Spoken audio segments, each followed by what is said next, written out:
जी, अस्सलाम वालेकुम। मैं हूँ डॉक्टर नायला, कंसल्टेंट गायनेकोलॉजिस्ट और इनफर्टिलिटी स्पेशलिस्ट। गायनी सॉल्यूशन के फोरम से आपकी इन्फॉर्मेशन, एजुकेशन और अवेयरनेस के लिए वक्तन वीडियोस लेके आते रहते हैं।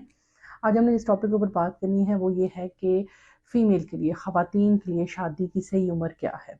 अगर आप बाय बुक्स देखें, जो आपकी फर्टिलिटी की जो बुक्स हैं या जो एशरे की जो एसोसिएशंस हैं रिप्रोडक्टिव एंडोक्रिनोलॉजी की, वो जो आइडियल एज फॉर फीमेल बताती हैं वो है तकरीबन 19 से लेके 24 तक, जिस पे आप बहुत सारे लोग जो हैं वो हैरान हो जाएंगे कि ये तो मतलब बड़ी ये रिप्रोडक्टिव पॉइंट ऑफ व्यू से है, एंडोक्रिनोलॉजी के पॉइंट ऑफ व्यू से है, ये आइडियल एज है जिसमें कि मिनिमम एफर्ट रिक्वायर होती है टू गेट द प्रेग्नेंट।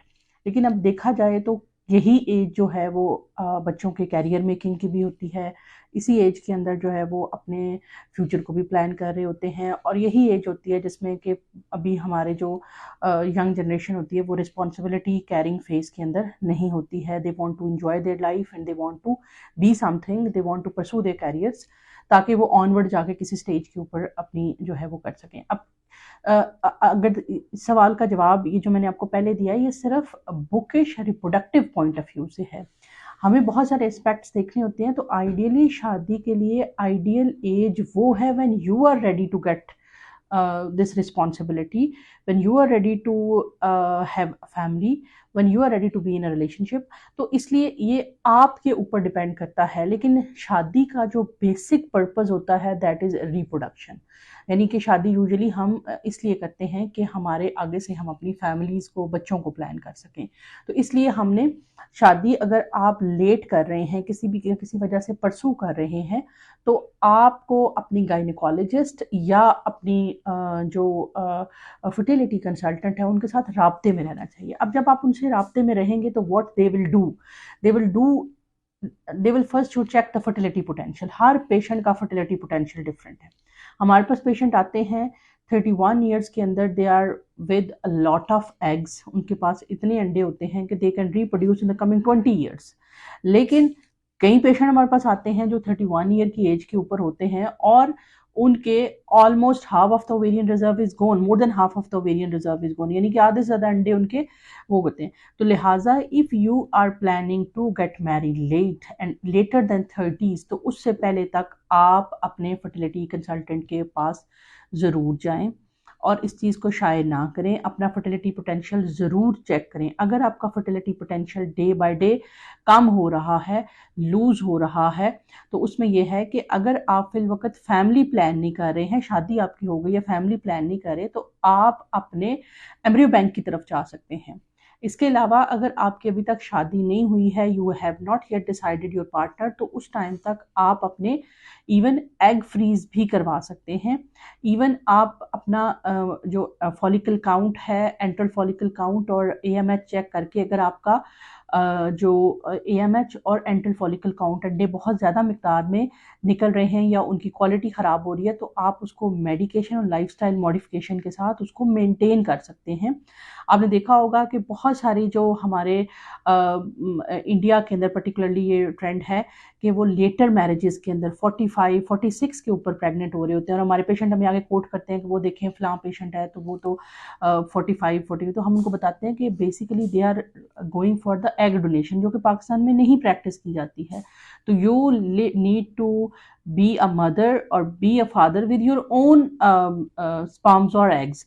तो इसलिए आपने उनको मॉनिटर करते रहना है। कोई भी बच्चियां जब 23-24 ईयर्स की एज को क्रॉस करते हैं तो हम उनको ये रिकमेंड करते हैं कि एवरी ईयरली अपना एक पेल्विक स्कैन करवाएं और उसके अंदर प्रेफरेबली डे 12 को फोकस करें, यानी 12वें दिन को फोकस करें, ताकि पता चल जाए कि whether their ovaries have got no cyst, its size is normal, और वो एग प्रोड्यूस कर रही है या नहीं कर रही है, ताकि आपकी डॉक्टर उसके मुताबिक आपको फर्टिलिटी टॉनिक्स या कुछ ऐसे सप्लीमेंट्स ऐड कर दें जो कि यूजुअली आप अपनी खुराक से इतनी ज़्यादा क्वांटिटी में नहीं ले पाते हैं।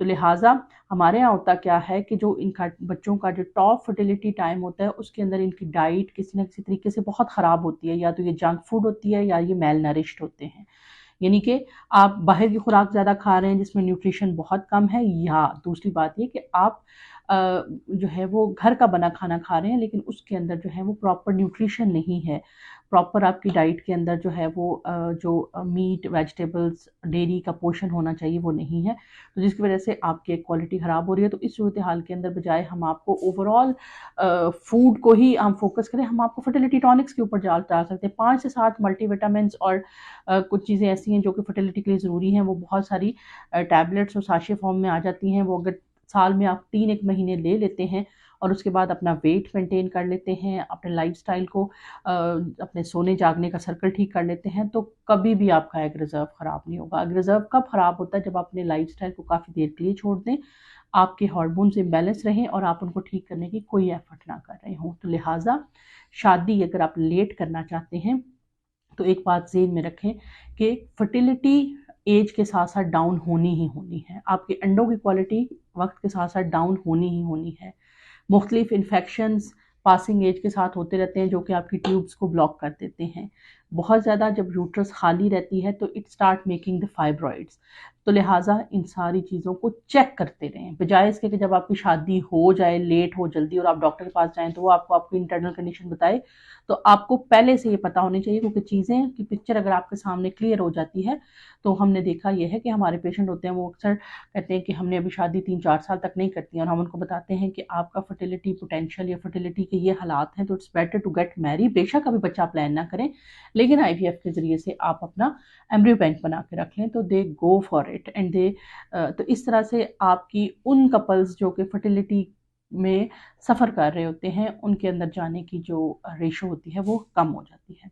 तो उम्मीद है कि इसके में हमने तकरीबन सारे पार्ट्स कवर कर लिए हुए हैं। मैंने इसमें ये मिथ भी ब्रेक करने की कोशिश की है कि ज़रूरी नहीं कि अगर रिप्रोडक्टिव एंडोक्राइनोलॉजी की गाइडलाइंस कह रही हैं कि 19 to 24 is the ideal age, तो आप लेट भी कर सकते हैं। You can plan, you can reschedule, but you need to keep a check on everything, ताकि आप कल को जब शादी पे जाएं तो आपकी चीज़ें नई नई डायग्नोज ना हो रही हों, आपकी चीज़ें विद इन नॉर्मल पैरामीटर्स हों। जब चीज़ें नॉर्मल पैरामीटर्स की होती हैं तो 6 मंथ्स जब कोई भी कपल इकट्ठा रहता है, दे गेट प्रेग्नेंट। मिलते हैं इंशाल्लाह नेक्स्ट